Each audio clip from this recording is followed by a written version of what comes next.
Do you have a bathroom window or a bedroom window that requires some privacy? In this video, I'll show you how to install window privacy film on my French doors in our office, aka the junk room. Thanks to my lovely kids, this room is usually always a mess. And these curtains right here are just plain ugly and need to be burnt. Don't try this at home. Step 1. Acquire some film on Amazon, whether it's plain or with a design like this one right here. Step 2.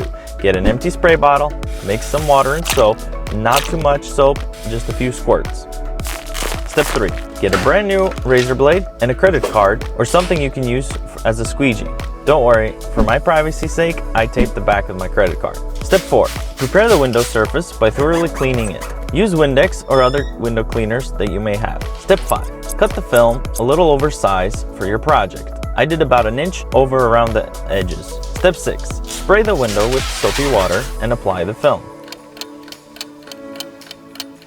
Use your credit card and squeegee the water out to the edges. Trust me, you won't pay interest on your card if you use it like this. Step 7. Use the new razor blade and cut the excess film off. And you're done.